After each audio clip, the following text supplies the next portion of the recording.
Hi everyone, welcome to my mini vlog. তো আজকের দিনটা ছিল ভীষণই স্পেশাল, কারণ আজকের দিনে আমি প্রথমবারের জন্য আমার শ্বশুরবাড়িতে রান্না করতে চলেছি। ইয়েস, মানে এটা হচ্ছে আমার জন্য একটা পরীক্ষার মতোই বলতে পারো।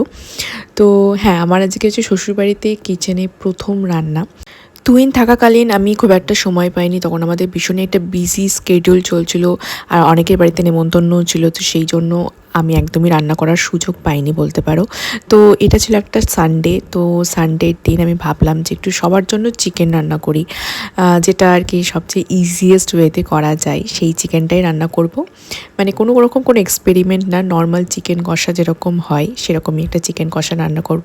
দেখতেই পাচ্ছ, প্রথমে আমি সবজিগুলো কাটলাম আর আলু ভাজতে ভাজতে একটা আলু পড়েও গেল মাটিতে।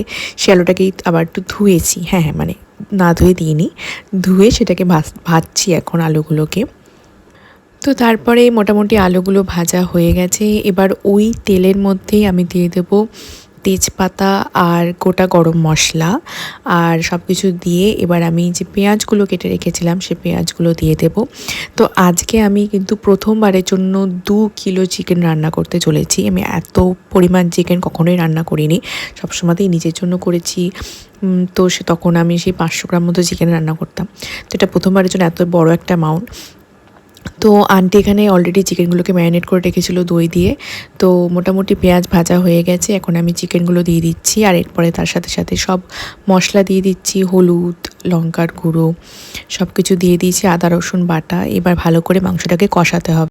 দেখতেই পাচ্ছ এতটা মাংস, এবং আমি একদম প্রো হয়ে গেছি, সাঁড়াশি দিয়ে একদম মাংসটাকে কষাতে শুরু করেছি। এবার মাঝে মাঝে একটু টেস্টও করে দেখছি।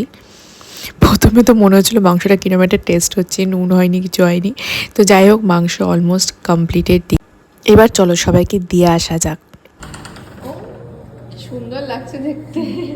এনাম একটু চিকেন রান্না করেছি আমি, ও বাবা, ভিডিও করি, বাবা। বাহাতে দিলাম। আচ্ছা আচ্ছা আচ্ছা। দেখুন। কেমন আছো? সবাই ঠিকঠাক চলে এসেছে? হ্যাঁ হ্যাঁ। আচ্ছা আর তোমার অনুষ্ঠান কেমন হলো? খুব ভালো হয়েছে, খুব ভালো ভালো।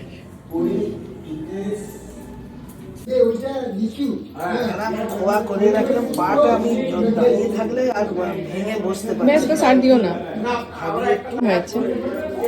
আমি এখনই তোকে ফিডব্যাক দিয়ে দিচ্ছি। খুব কঠিন ব্যাপার। ভালো হয়েছে, ভালো।